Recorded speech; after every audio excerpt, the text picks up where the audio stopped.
Oke, shalom semuanya. Siap menerima kebenaran firman Kristus, amin. Ya, tema kita bulan ini adalah hidup dalam kasih Kristus. Katakan bersama saya, hidup dalam kasih Kristus. Beritahu sampingnya kalau ada orang hidup dalam kasih Kristus.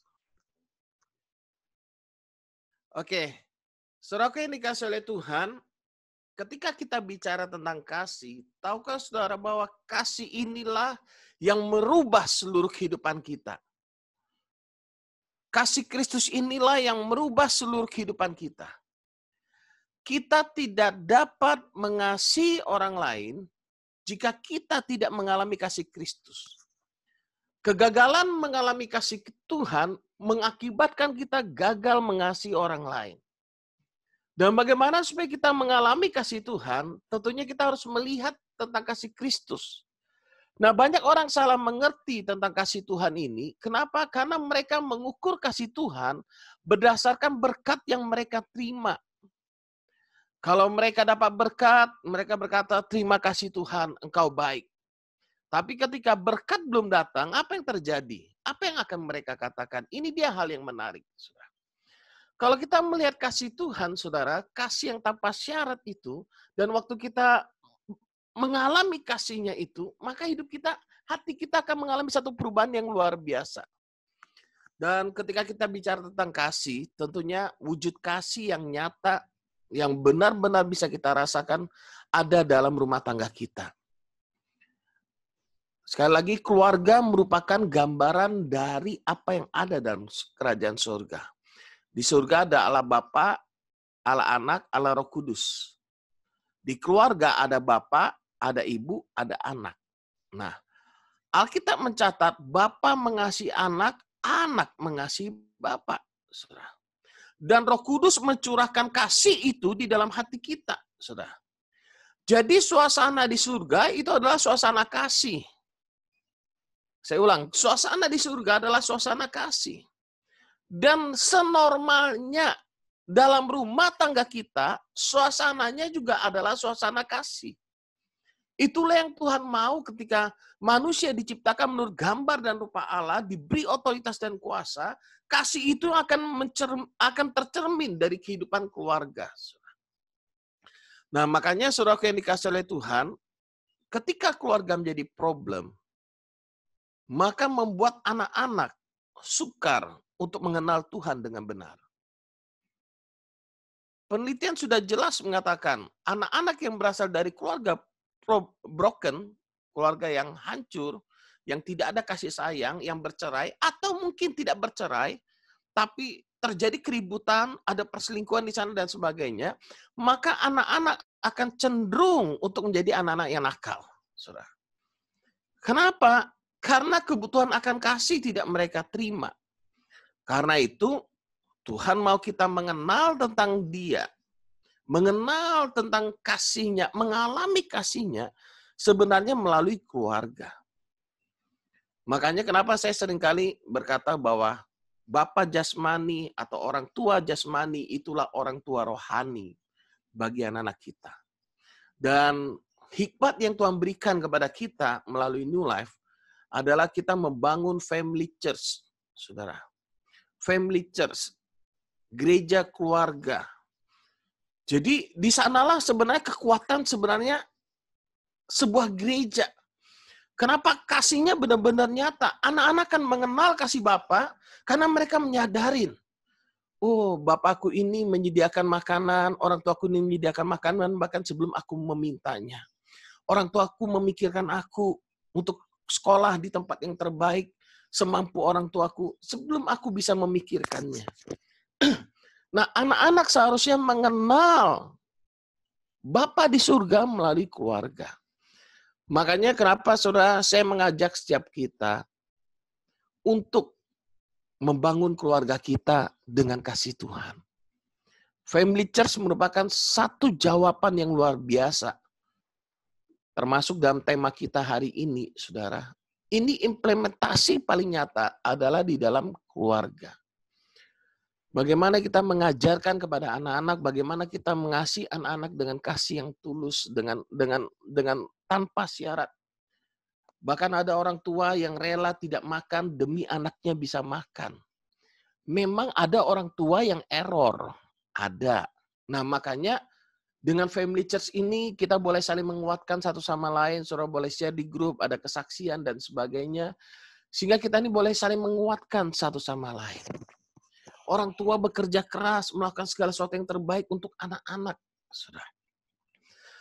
Nah, makanya saya berharap kita semua bersama-sama, yuk, saudara yang sudah siap mengambil tanggung jawab untuk Family Church ini, saudara, WA ke Anne, bukan ini sekedar sebuah program, saya percaya ini adalah jawaban Tuhan atas pergumulan-pergumulan yang terjadi, baik ibadah konvensional kita yang kumpul di New Life belum bisa kita jalankan, baik dengan adanya ibadah online ini nggak bisa menjawab kebutuhan akan hubungan, saudara. Cyber Church itu nggak bisa menjawab kebutuhan akan hubungan. Family Church itulah yang akan menjawab. Jadi untuk sementara kita akan menggunakan dua model, Cyber Church dan Family Church. Dan puji Tuhan, sebagian besar keluarga New Life bisa online, saudara. Dan kalau memang ada kendali di online, tetap jalankan Family Church. Lewat WA kita kirim bahannya di grup. Mari kita bersama-sama, saudaraku yang dikasihi oleh Tuhan.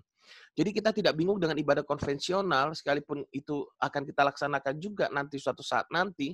Kita akan lihat perkembangan dulu, kita berdoa, tunggu dorongan dari Roh Kudus. Saudara, ketika kita sudah menjalankan Family Church, bahkan sampai Tuhan Yesus datang, walaupun kita pindah kota, ibadah online kita tetap bisa jalan, kita tetap bisa terhubung, bisa saling menguatkan satu sama lain. Namun tanggung jawab yang terbesar adalah di kepala rumah tangga. Dan saran saya akan jauh lebih bagus kalau awal-awal membangun rumah tangga, sudah mulai bangun Family Church ini. Jangan sampai tunggu ada konflik, baru mau bangun Family Church sudah berat. Sudah. Tapi kalau kita yang sudah ada, saya percaya keluarga New Life semua dalam kondisi baik. Sudah. Hubungan satu sama lain, suami istri baik. Hubungan dan anak-anak semua sangat baik. Yuk kita jalankan. Saya tahu, pasti banyak kendala. Masalah waktu lah, masalah kenyamanan lah, masalah kikuk lah, masalah, aduh kita nggak terbiasa nih masa gereja berdua, nggak apa-apa, saudara. Coba jalani saja dulu, saudara. Saudara, disinilah kita harus mencari hikmat dalam memimpin keluarga kita dalam mengenal Tuhan. Jadi bukan kita mencari alasan untuk tidak menjalankan Family Church, tapi kita dengan hikmat Tuhan bersama-sama, step by step kita melangkah terus. Saya percaya Roh Kudus memberikan kita hikmat dan kekuatan, saudaraku yang dikasihi oleh Tuhan. Mari kita buka 1 Yohanes pasal 4 ayat yang ke-18, 1 Yohanes 4 ayat yang ke-18. 1 Yohanes 4 ayat yang ke-18 dikatakan, di dalam kasih tidak ada ketakutan. Kasih yang sempurna melenyapkan ketakutan. Anak-anak tuh tenang kalau ada bapaknya. Sebab ketakutan mengandung hukuman. Dan barang siapa takut, ia tidak sempurna di dalam kasih. Jadi kasih yang sempurna itu melenyapkan ketakutan, saudara. Kita mengasihi karena Allah lebih dahulu mengasihi kita. Kita mengasihi karena Allah yang lebih dahulu mengasihi kita. Karena kasih itu mengalir dalam hati kita, muncullah. Karena kasih Allah yang begitu luar biasa, muncullah rasa cinta kita kepada Dia. Kita ingin mengetahui isi hatinya. Ternyata isi hati Allah adalah mengasihi seluruh dunia ini, saudara. Merindukan supaya seluruh dunia ini boleh diselamatkan, saudaraku yang dikasihi oleh Tuhan. Nah, karena itu, saudaraku, dari dalam hati kita mengalir kasih kepada sesama. Nah, mari kita renungkan, apakah yang selama ini kita lakukan karena kita mengasihi Tuhan atau mengasihi diri sendiri? Hanya orang yang sudah mati bagi diri sendiri yang bisa terus membagikan kasih Tuhan kepada sesama. Ingat waktu Yesus disalibkan, Roma pasal 6 ayat ke-6, kita telah turut disalibkan bersama dan Dia. Waktu Kristus mati dan dikuburkan, dan waktu saudara dan saya baptis, kita sama menjadi satu dalam kematiannya, dikuburkan bersama dengan Kristus, dan hidup dalam kebangkitan Kristus. Nah, kita adalah manusia baru di dalam Kristus, saudaraku yang dikasihi oleh Tuhan. Nah, sebagian orang berpikir begini, ketika kita ajak pelayanan, bahkan pernah salah seorang diaken berkata begini pada saya, "Kamu harus sadar, gereja ini nggak menggaji kami. Kami melakukannya dengan sukarela. Jadi kamu harus menghormati kami yang sudah melayani dengan sukarela. Kamu harus mengerti kami juga. Kalau kalau kamu nggak mau ngikutin keinginan kami, gimana dong?" Bahkan saya pernah mendapatkan ancaman karena bicara tentang pelayanan, tapi kita nggak usah bahas itu. Nah, kalau kita berpikir seperti itu, bahkan sebagian orang berkata, apa untungnya saya melayani di gereja? Apa yang saya dapat dari gereja? Saudara perhatikan, berarti dia melakukan sesuatu karena dia mengasihi Tuhan atau karena dia mengasihi dirinya sendiri, ingin mencari keuntungan. Ketika kita melayani, melakukan sesuatu ingin mencari keuntungan bagi diri kita sendiri, itu namanya kita melakukan sesuatu karena kita mengasihi diri kita sendiri. Egois. Bukan kita memberi, malah kita ingin mendapatkan keuntungan. Itu dia problem. Namun saya percaya seluruh keluarga New Life yang melayani, mungkin ada godaan, tapi kita semua melewati dengan hati yang tulus. Amin. Kita memberi dengan hati yang tulus. Kita tidak mengharapkan upah, saudara. Di dunia ini kita keluarga New Life melayani dengan hati yang tulus, saudara. Dan biarlah Tuhan yang menghitung segala upah kita dan sebagainya nanti dalam kehidupan kekal maupun dalam dunia ini. Saya percaya begini, setiap orang yang melayani Tuhan itu pasti diperhatikan dan dipelihara oleh Tuhan. Kalau saudara punya karyawan yang baik, bahkan sangat baik, saudara nggak mungkin dong cuman sekedar, oh ya dia kayak karyawan biasa. Enggak. Pasti akan mendapat perhatian khusus, pasti saudara berpikir, kasih dia jabatan, kasih dia kepercayaan, kasih dia berkat lebih dan sebagainya. Betul nggak? Jadi biarlah kita melakukan segala sesuatu dalam hidup kita, ini karena dasar kasih. Kita bergerak karena kasih.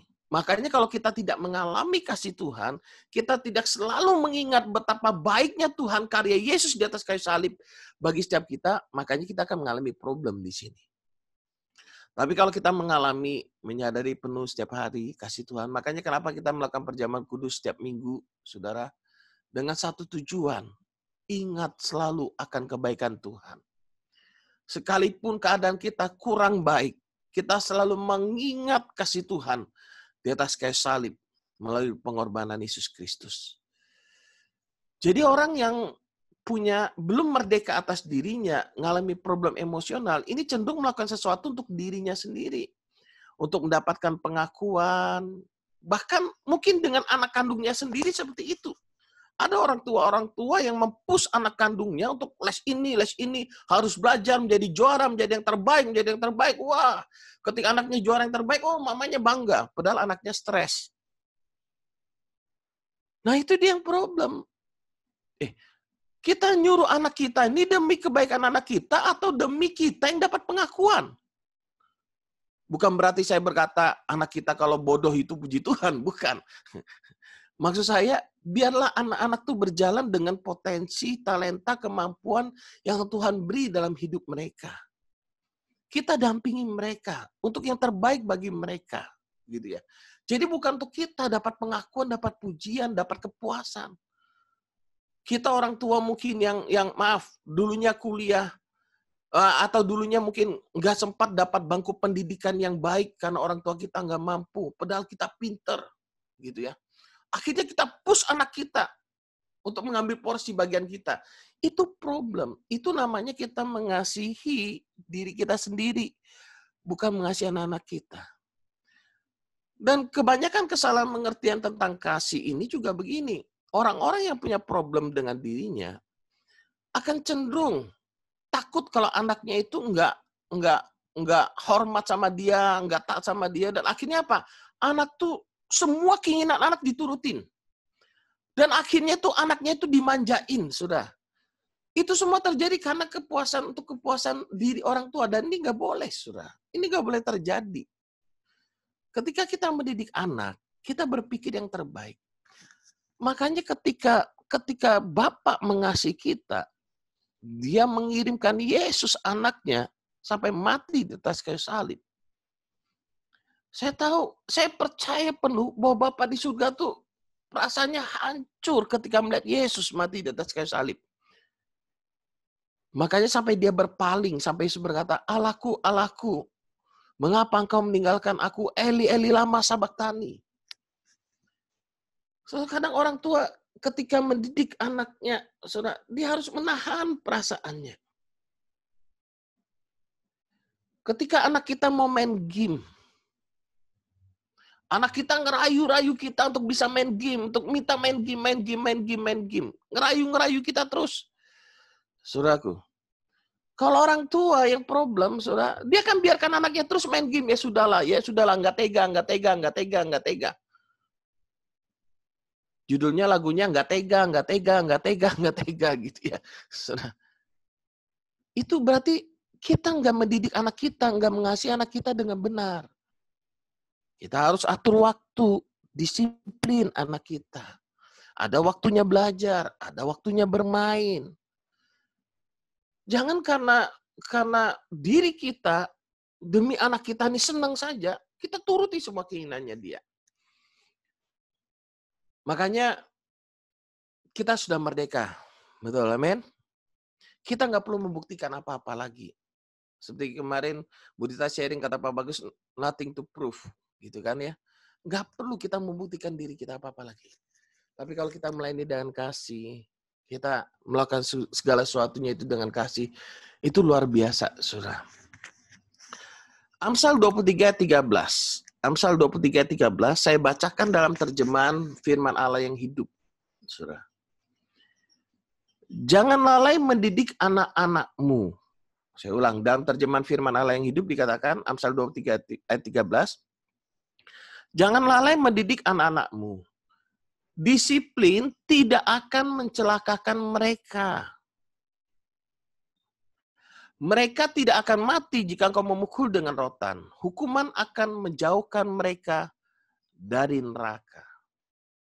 Di sini bicara tentang rotan, saudara. Amsal 29 ayat 18 sampai 19. Amsal 29 ayat 18 sampai 19. Bila tidak ada wahyu, menjadi liarlah rakyat. Berbahagialah orang yang berpegang pada hukum. Dengan kata-kata saja, seorang hamba tidak dapat diajari. Sebab walaupun ia mengerti, namun ia tidak mengindahkannya. Dalam terjemahan firman Allah yang hidup dikatakan begini, apabila tidak ada pengenalan akan Allah, jadi didikan itu tujuannya supaya anak-anak kita mengenal Allah dengan benar. Maka orang akan menjadi liar dan menuju kebinasaan. Kalau nggak ada pengenalan yang benar akan Allah dalam rumah tangga kita, orang akan menjadi liar dan menuju kebinasaan. Tetapi berbahagialah suatu bangsa yang mengenal dan memegang hukum-hukumnya.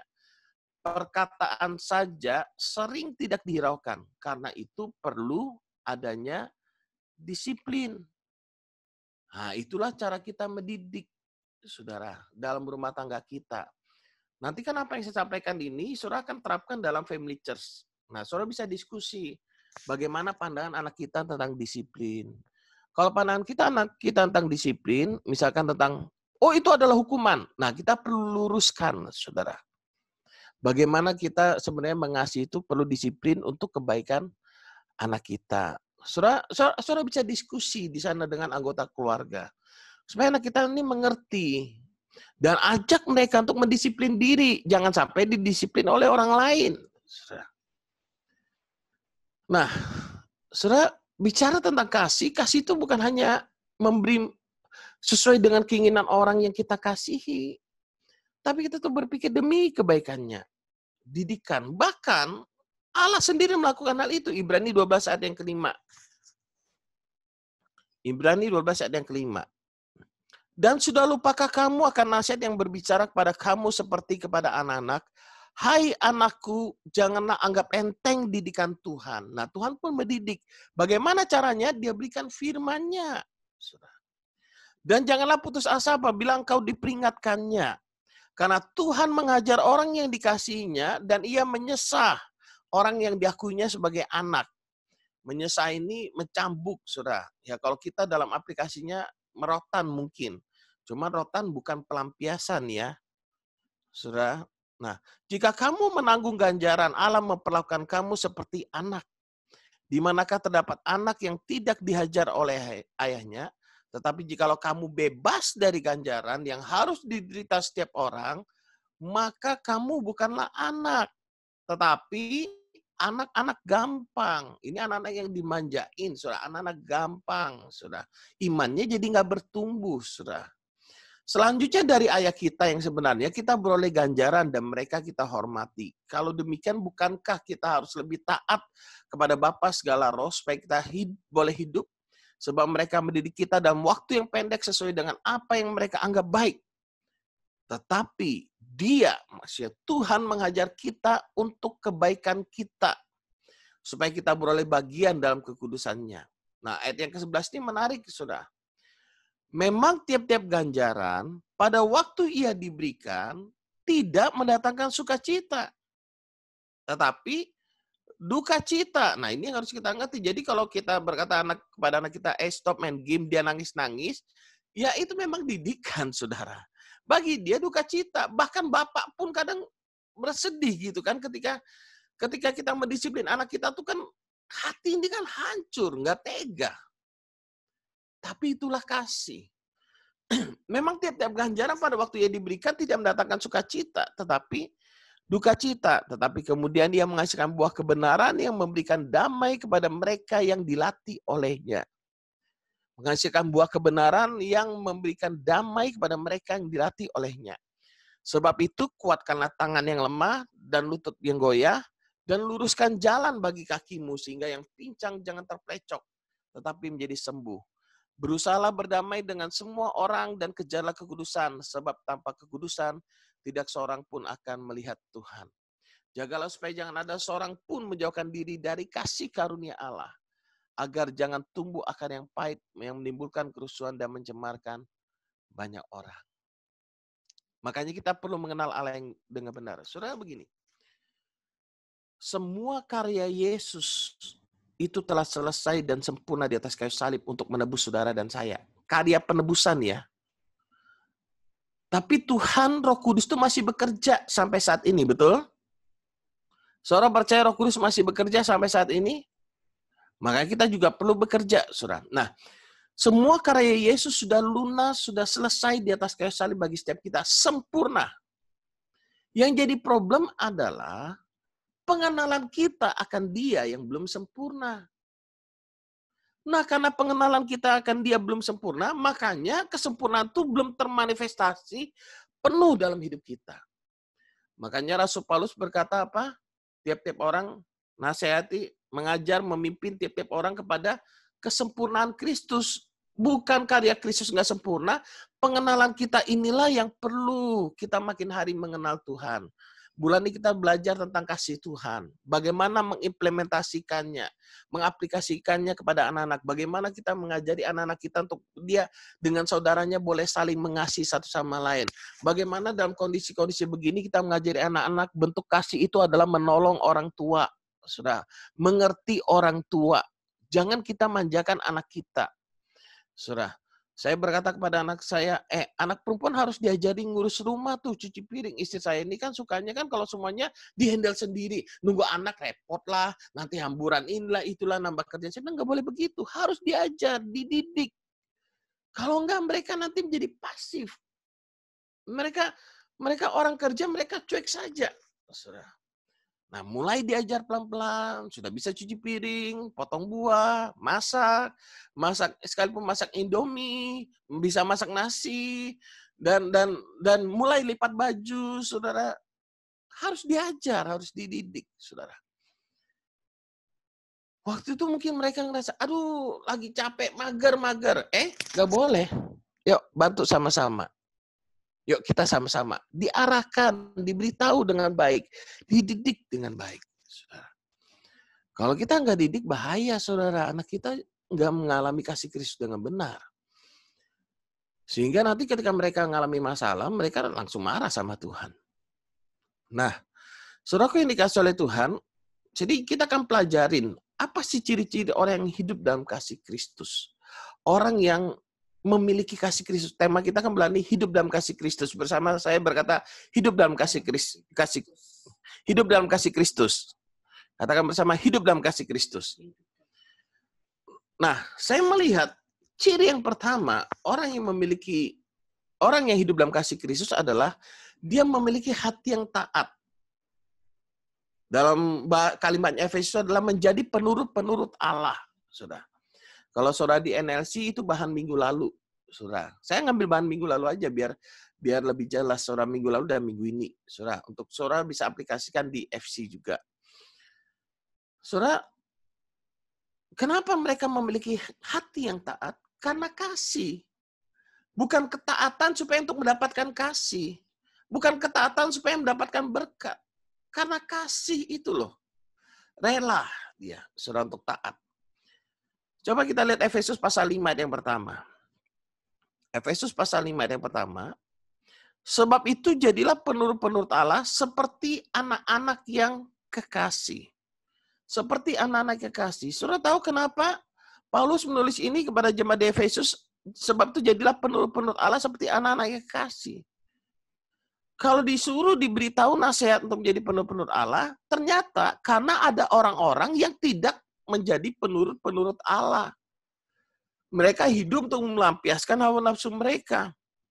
Itu bisa kita lihat dalam Efesus pasal 4 ayat yang ke-17. Efesus pasal 4 ayat yang ke-17 dikatakan begini, sebab itu kukatakan dan kutegaskan ini kepadamu dalam Tuhan, jangan hidup lagi sama seperti orang-orang yang tidak mengenal Allah dengan pikirannya yang sia-sia. Nah, orang tidak menuruti Allah karena dia tidak mengenal Allah. Dia mengikuti pikirannya sendiri yang sia-sia itu. Dia berjalan dengan caranya sendiri. Dan pengertian yang gelap jauh dari hidup persekutuan dengan Allah. Karena kebodohan yang ada dalam mereka dan karena kedegilan hati mereka. Perasaan mereka telah tumpul sehingga mereka menyerahkan diri kepada hawa nafsu dan mengerjakan dengan serakah segala macam kecemaran. Nah, karena ada orang-orang yang tidak mengenal Allah, yang ada di sekitar jemaat di Efesus saat itu, saudara, yang hidup menurut hawa nafsu mereka, mengerjakan dengan serakah segala macam kecemaran, Rasul Paulus menasihatkan kepada jemaat di Efesus, jadilah penurut-penurut Allah seperti anak-anak yang kekasih. Anak itu, ciri kasihnya itu nurut. Dan bahkan kalau kita lihat, di dalam Yohanes pasal 14 ayat 23, Yohanes pasal 14 ayat 23, Yesus sendiri berkata begini, jawab Yesus, jika seorang mengasihi aku, ia akan menuruti firman-Ku. Inilah ciri-ciri orang yang mengasihi Allah. Ia akan menuruti firman-Ku dan Bapa-Ku akan mengasihi dia dan kami akan datang kepadanya dan diam bersama-sama dengan dia. Barang siapa tidak mengasihi aku, ia tidak menuruti firman-Ku. Dan firman yang kamu dengar itu bukanlah daripadaku, melainkan dari Bapa yang mengutus aku. Jadi wujud kasih kepada Allah itu adalah mentaati Allah. Itu karena dorongan. Coba saudara perhatikan. Waktu saudara lahir baru, kan gak ada keinginan kita untuk berbuat dosa. Keinginan kita ini cuma hidup kudus, menyenangkan hati Tuhan. Itulah tandanya anak. Nah, kita perlu menyadari ini terus. Jangan bergaul dengan orang-orang yang tidak mengenal Allah yang melampiaskan hawa nafsunya. Kita menuruti Allah. Nah, kalau kita mengerti poin pertama ini aja, sungguh luar biasa, saudara. Hidup kita akan mengalami perubahan luar biasa.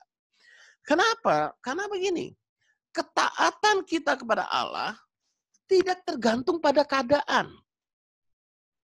Oh, kalau ada orang baru kita taat. Oh, di gereja baru kita taat. Nggak di gereja, maka nggak taat. Bahkan ketika ada kesempatan untuk korupsi, kita nggak akan korupsi. Karena kita ini adalah anak-anak Allah, menjadi penurut-penurut Allah. Saudara bayangkan orang-orang yang taat kepada Allah, bagaimana kehidupannya kira-kira sangat luar biasa. Saya sangat percaya orang-orang menjadi penurut Allah ini, kehidupannya akan terus naik bagi Raja Wali dan menjadi berkat bagi banyak orang. Orang akan melihat Yesus dalam kehidupannya. Nah, orang-orang yang menjadi penurut-penurut Allah, yang menjadi taat kepada Allah ini, orang-orang yang mengasihi Allah ini, Menjadi orang-orang yang berintegritas, seorang yang jujur, seorang yang dapat dipercaya, seorang yang dapat diandalkan. Saudara lihat, kesetiaannya bukan karena ada orang atau nggak ada orang, kesetiaannya bukan karena, oh takut Tuhan marah, kesetiaannya itu karena digerakkan oleh kasih kepada Allah. Kalau orang hukum Taurat saja, hidup di bawah hukum Taurat aja berusaha taat seperti itu, apalagi kita yang digerakkan oleh kasih. Kasih Allah itulah yang akan mengubahkan kehidupan kita. Jadi kita bisa bayangkan betapa luar biasanya kehidupan orang-orang yang memiliki hati yang taat ini. Yang menjadi penurut-penurut Allah. Dia menjadi orang yang berintegritas. Di depan dan di belakang tetap sama apa yang dia katakan. Dan bukan hanya apa yang dia katakan, dia menjadi pelaku-pelaku firman. Saudara.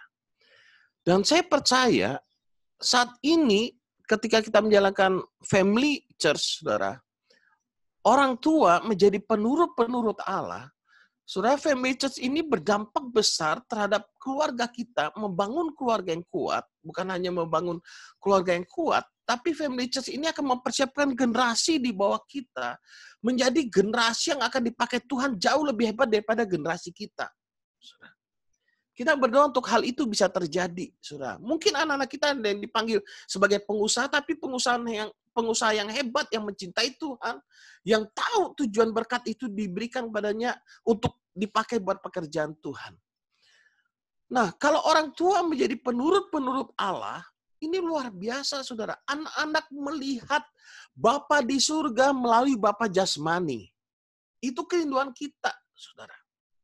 Saya ulang, anak-anak kita melihat Bapa di surga itu melalui orang tua jasmani, melalui Bapa jasmani. Merasakan kasih sayang Bapa di surga melalui Bapa jasmani.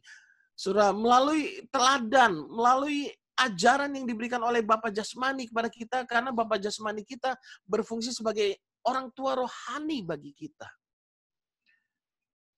Saya membayangkan kalau ini semua sudah berjalan family church dan orang tua yang mengambil tanggung jawab untuk menjalankan family church ini, makin mengenal Tuhan, diperlengkapi terus bersama-sama bertumbuh walaupun kita melalui online, saudara. Tapi di keluarga kecil kita menjadi teladan dan semuanya, wow. Itu gereja yang kuat akan berdiri, saudara, di mana-mana. Saudara, mau dilarang ibadah, mau ada internet, nggak ada internet, kita tetap kuat berjalan di sana, saudaraku yang dikasih oleh Tuhan. Saudaraku yang dikasih oleh Tuhan, hal pertama yang perlu kita sadari, orang yang mengasihi Kristus adalah dia memiliki hati yang taat. Katakan bersama saya, memiliki hati yang taat. Memiliki hati yang taat.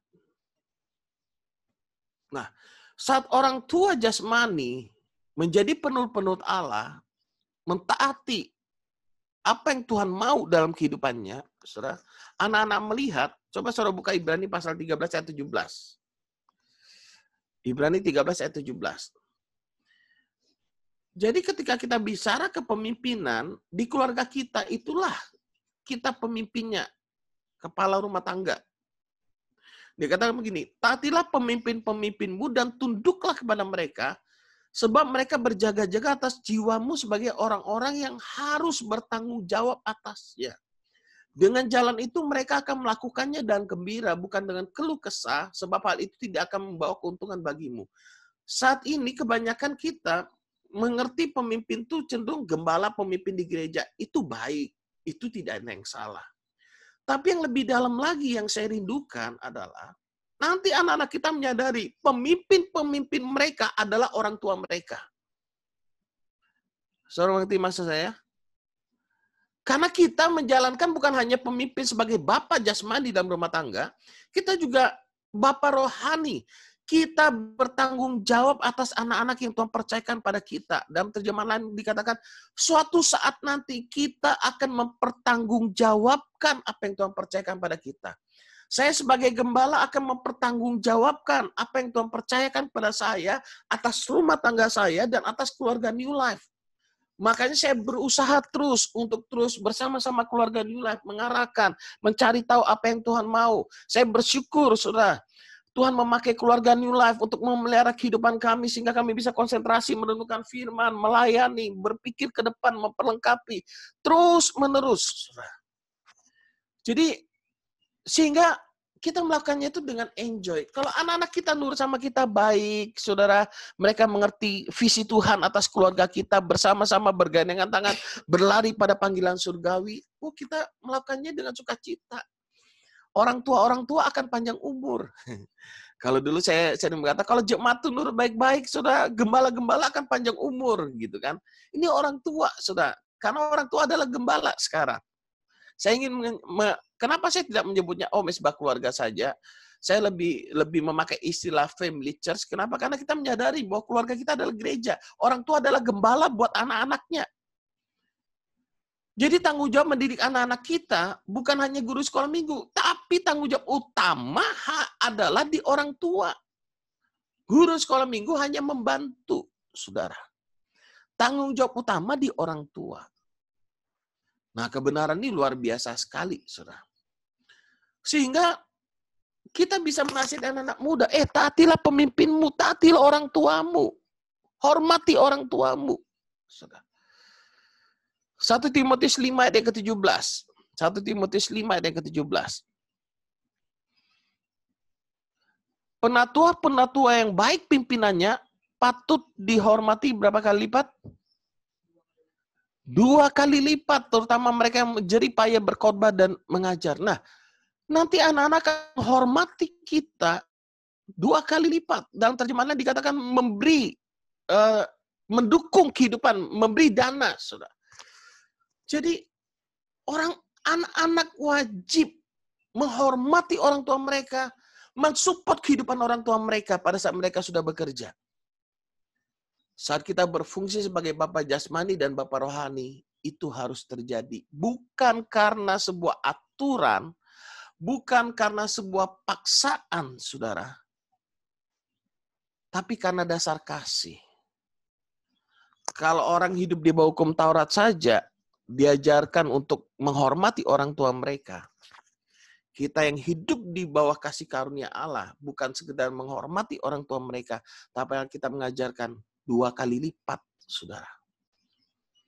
Menghormati, mensupport kehidupan, dan sebagainya. Saudara, jadi luar biasa sekali kita yang digerakkan dalam kasih ini. Jadi yang pertama yang ingin saya beritahukan kepada setiap kita, orang yang memiliki hidup dalam kasih Kristus, saudara, dia memiliki hati yang taat. Beritahu kiri kanannya, aku bersyukur kamu punya hati yang taat.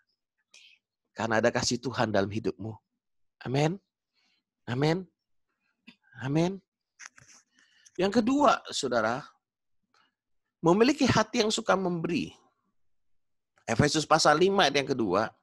Sadarkah Efesus pasal 5 ayat yang kedua, dan hiduplah di dalam kasih sebagaimana Kristus Yesus juga telah mengasihi kamu dan telah menyerahkan dirinya untuk kita sebagai persembahan dan korban yang harum bagi Allah. Sebagai persembahan dan korban yang harum bagi Allah. Saudara, waktu Yesus mengasihi saudara dan saya, dia bukan diam-diam di surga. Dia memberi dirinya, menyerahkan dirinya. Dia berkorban bagi saudara dan saya. Dan Alkitab ketika mencatat ketika Yesus berkorban bagi diri saudara dan saya, saudara, dia memberi apa yang ada pada dirinya. Dia memberi hidupnya bagi saudara dan saya. Saudara. Ia rela berkorban. Alkitab mencatat bahwa ketika ia mau memberi hidupnya bagi saudara dan saya, ia harus mengosongkan dirinya dan mengambil rupa seorang hamba dan menjadi sama dengan manusia. Allah yang maha kuasa, yang tak terbatas pada tempat dan waktu, yang omnipresent, omnipotent, dan sebagainya itu, saudara, dia harus mengosongkan dirinya, membatasi dirinya, mengambil rupa seorang hamba, dan menjadi sama dengan manusia. Dia bukan mengambil rupa seorang raja yang lahir di istana raja. Dia bukan mengambil rupa seorang saudagar, tapi dia mengambil rupa seorang hamba dan menjadi sama dengan manusia. Saudara, orang yang mengalami kasih Kristus, ketika dia memberi, hatinya itu digerakkan dengan sebuah kerelaan. Bukan karena sebuah keterpaksaan, saudara. Tapi dengan hati yang tulus. Rela berkorban. Dan yang menariknya, saudara, ketika saudara dan saya Ini kalau saudara lihat di materi FC kita, ini saya bagi dua. Memberi dan rela berkorban. Ini saya gabung jadi satu saja, saudara, dalam penjelasannya.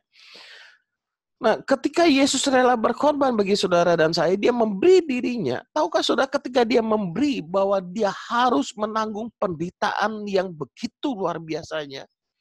Dia dihina, dipukul, dicambuk, sampai disalibkan. Ketika kita memberi dengan hati yang tulus karena kasih, saudara, mungkin daging kita menderita. Tapi kasih itu begitu. Dia pingin orang yang dikasihinya mendapatkan yang terbaik, saudara. Sekalipun dia harus menderita, dia tahan untuk rela menderita. Supaya orang yang dikasihinya mendapatkan yang terbaik yang daripada dia. Nah, saudaraku yang dikasihi oleh Tuhan, makanya ketika kita memberi, kadang terasa sakit bagi daging. Kita pikir kita dapat berkat, makasih Tuhan. Ternyata suara dalam hati berkata, berikan pada dia. Mungkin terasa sakit bagi daging. Tapi nggak apa-apa. Nikmati saja.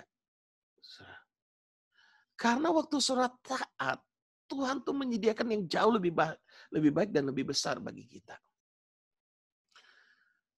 Saudara, kita harus menyadari bahwa berkat yang kita terima dalam hidup ini, tidak semuanya itu milik kita.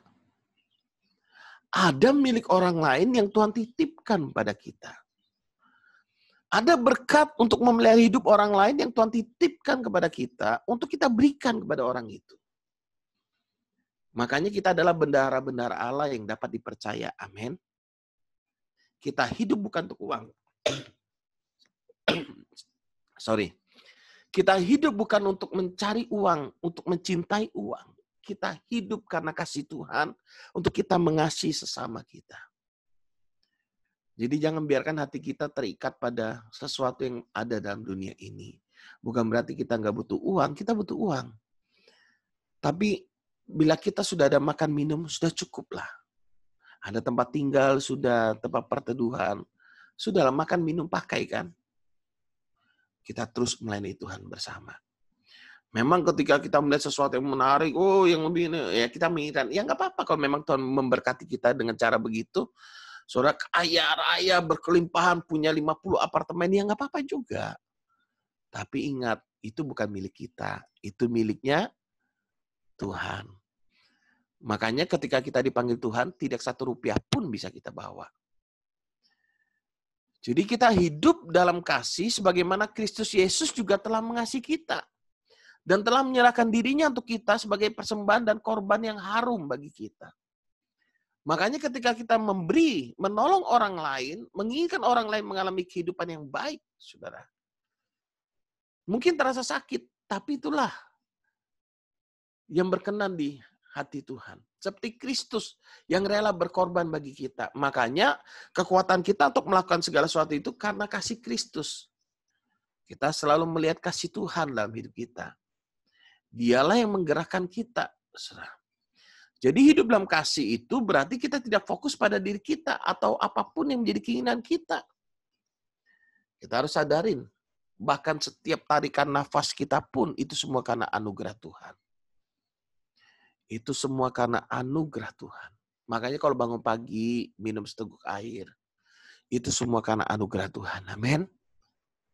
Kita masih bisa minum tuh anugerah Tuhan. Kita masih bisa jalan anugerah Tuhan.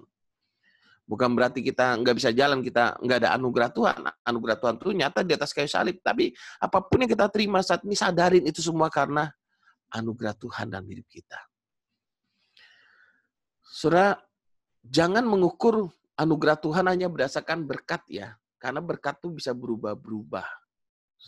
Dan bahkan nanti kita mengalami kebingungan kalau hanya berdasarkan keadaan atau berkat yang kita terima.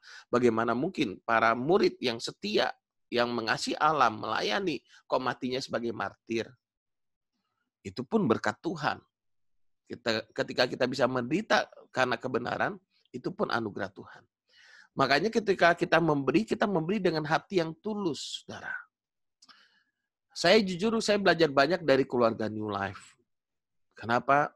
Karena ada orang-orang yang memberi dengan hati yang tulus yang namanya nggak mau disebutkan, saudara. Saya belajar banyak di sana. Kalau dulu mungkin kan, oh untuk ini, untuk memotivasi orang lain, oke lah apapun, tidak ada yang kita tidak bisa menghakimi orang lain, tapi marilah kita mulai dengan hati kita. Karena apa? Alkitab sendiri mengajarkan kita bagaimana kita memberi melayani dengan hati yang tulus, Saudara. Matius pasal 6 ayat yang kedua. Matius pasal 6 ayat yang kedua. Kapan saja kamu memberi sedekah, janganlah pamerkan hal itu seperti yang dilakukan oleh orang-orang yang hanya berpura-pura sebagai orang baik. Mereka suka memberi sedekah di depan umum. Saudara. Orang yang berpura-pura ini, saudara, kalau dalam bahasa aslinya itu orang yang bersandiwara. Nah, saudara.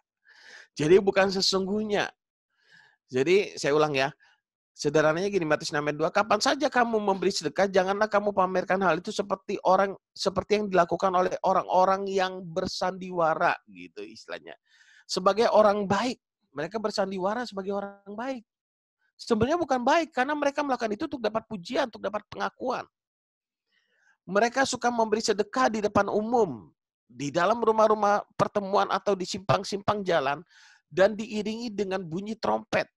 Mereka melakukan seperti itu supaya dilihat dan dipuji banyak orang. Sungguh benar yang aku katakan ini, hanya itu sajalah upah mereka. Pujian itu sajalah yang menjadi upah mereka. Sebaliknya, kalau kamu memberi sedekah, berikanlah secara tersembunyi. Tangan kirimu tidak perlu mengetahui apa yang dilakukan oleh tangan kananmu. Maksudku, orang lain tidak perlu tahu tentang pemberian sedekahmu itu.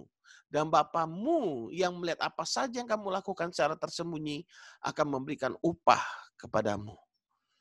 Saudara, saya ulang. Dan Bapamu yang melihat apa saja yang kamu lakukan secara tersembunyi akan memberikan upah kepada Bapamu.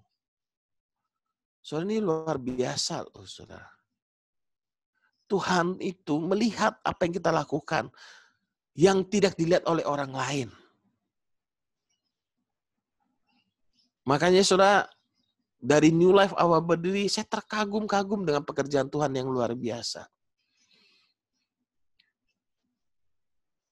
Gereja kita walaupun membesar, saudara, tapi Tuhan pakai luar biasa. Ada orang-orang yang Tuhan kirimkan untuk memberkati gereja ini, memakai gereja ini untuk bisa bersama-sama terus bagi sembako dan sebagainya. Saudara, kita bersama-sama, saudara, untuk melakukan itu semua karena kasih, hati yang rela berkorban, saudara. Jadi Yesus memberi kita, mengasihi kita dan memberi dirinya, mengosongkan diri, mengambil rupa seorang hamba dan menjadi sama dengan manusia, saudara. Yang pertama, orang yang hidup dalam kasih Kristus, dia apa? Memiliki apa? Hati yang taat. Yang kedua, memiliki hati yang suka memberi, rela berkorban dengan dasar yang tulus, tidak mencari pujian. Kita memberi karena kasih. Karena kasih. Makanya saya bilang bahwa hal yang sering menyentuh hati, yang membuat saya kadang berat menerima persembahan dari seseorang adalah ketika saya tahu orang itu jauh lebih membutuhkan daripada kami. Itu hal yang sangat berat untuk kami terima sebenarnya. Namun saya melihat kasih ini luar biasa, saudara. Semuanya kembali ke hati kita. Kita nggak bisa menghakimi orang lain, menilai orang lain. No, jauhkan itu daripada kita semua. Segala sistem, kalau saudara lihat dalam zamannya Yesus, orang memberi persembahan itu memang kelihatan. Betul ya? Makanya janda miskin yang memberi 2% tuh Yesus puji kan? Betul nggak? Karena waktu mereka memberikan persembahan itu memang kelihatan. Jumlahnya itu yang diberikan berapa banyak itu memang kelihatan. Makanya 2% pun dipuji sama Yesus. Nah, ketika kita memberikan persembahan, memang kelihatan di laporan apa semua. Kadang supaya nggak kelihatan kita tulis no name. Tapi kan ada sebagian orang tetap tahu, tim inti, ICT mungkin tahu gitu kan, persembahan yang diberikan. Tapi kita memberikannya dan hati yang tulus tidak untuk mencari pujian gitu ya. Bahkan di gereja-gereja tertentu persembahan yang kita berikan muncul namanya di sana. Jangan sampai kita memberi sesuatu hanya sekedar untuk mencari pujian. Makanya saya dalam satu kesempatan saya menantang keras ketika jemaat itu ditantang janji iman, lalu namanya disebutkan satu persatu. Si A persembahannya 100 juta, si B begini. Ya, berbagai macam motivasi bisa muncul di sana. Tapi mari kita memberi dengan hati yang tulus. Saudara, nah, makanya kenapa saya bilang hidup dalam kasih ini paling luar biasa diterapkan dalam rumah tangga kita. Kita menjelaskan kepada anak-anak kita bagaimana kita mengasihi mereka, bagaimana kita memikirkan yang terbaik buat mereka. Bukan untuk kita dipuji anak kita. Kalau sama anak kan kita nggak perlu pujian gimana-gimana kan. Dengan hati yang tulus. Tapi kita mendidik gitu ya. Kita memberi teladan ketika kita memberi buat gereja atau buat orang lain. Saran saya nggak apa-apa kita ceritakan kepada anak kita. Bukan untuk mencari pujian. Supaya anak kita tuh tahu, beginilah hidup di dalam kasih. Tapi jangan masukkan Batam Pos, kan gitu ya. Jadi, biarlah kita memberi dengan hati yang tulus. Kalau untuk anggota keluarga kita, enak. Kita bisa bersama-sama. Ini ada orang miskin nih, yuk kita kasih yuk. Yuk kita masak sama-sama yuk, kita antar yuk makanan buat mereka, atau kita kasih sembako, atau mau kasih dana, anak-anak mungkin kasih pengamen di pinggir jalan, kasih uang, mereka memberi dengan sukarela. Nah, itu kesempatan kita menanamkan nilai-nilai sama anak-anak kita. Bagaimana hidup dalam kasih. Ketika ada yang menyakiti, ketika ada yang gak mau nolong mereka dalam bekerja dan sebagainya. Ketika mereka dididik, kita harus jelaskan kasih yang benar itu bagaimana. Jangan sampai mereka salah mengenal kasih gitu ya. Sehingga mereka mudah sekali untuk ditipu muslihat oleh orang lain. Saudara. Dimanfaatkan, disalahgunakan oleh orang lain. Nah, kalau orang-orang punya problem gambar diri, gampang sekali dimanfaatkan, disalahgunakan gitu ya. Makanya kenapa banyak, kalau masih bujangan gitu kan, banyak gadis-gadis gampang sekali ditipu sama pria-pria. Kenapa? Karena atas nama kasih, atas nama cinta. Itu dia, karena kalau dia kuat dalam mengenal kasih yang sesungguhnya, cinta yang sesungguhnya, dia nggak akan mudah kena tipu sama lawan jenisnya. Makanya kita berdoa lah, supaya generasi di bawah kita ini benar-benar bisa kuat di dalamnya. Saudara. Jadi, yang terakhir, saudara, yang ingin saya bagikan, saudara, adalah yang pertama, kita memiliki hati yang mau taat. Yang kedua, hati yang suka memberi, hati yang rela berkorban, saudara. Yang ketiga, memiliki hati yang mau menerima apa adanya. Saudara, Yesus menerima kita, sudah berulang-ulang saya katakan bahwa bahkan ketika kita masih lemah, masih durhaka, masih berdosa. Kita melayani tidak pilih-pilih orang, saudara. Dengan hati yang tulus. Saudara, kita melayani, saudara. Nah, mari kita bersama-sama belajar menerima anggota keluarga kita dengan berbagai macam keunikannya, dengan berbagai macam problem yang ada dan sebagainya. Saudara. Waktu kita melayani dengan kasih yang tulus, kita menerima apa adanya, maka kasih Tuhan itu akan nyata mengalir melalui hidup kita. Amin. Amin. Dan ayat penutup saya ingin menyampaikan 1 Yohanes pasal 2 ayat yang ke-15. 1 Yohanes pasal 2 ayat yang ke-15. Janganlah kamu mengasihi dunia dan apa yang ada di dalamnya. Jikalau orang mengasihi dunia, maka apa? Kasih akan Bapa tidak ada di dalam orang itu. Sebab semua yang ada di dalam dunia, yaitu keinginan daging dan keinginan mata serta keangkuhan hidup, bukanlah berasal dari Bapa, melainkan dari dunia. Dan dunia ini sedang lenyap dengan keinginannya. Tetapi orang yang melakukan kehendak Allah tetap hidup selama-lamanya. Amin. Jadi kita bukan mengasihi dunia, tapi apapun yang kita lakukan karena kita mengasihi Tuhan. Amin. Karena ada kasih Tuhan dalam rumah tangga kita. Ada kasih Tuhan dalam hati kita untuk kita terus boleh mengasihi satu sama yang lain. Saudaraku yang dikasihi oleh Tuhan. Oke?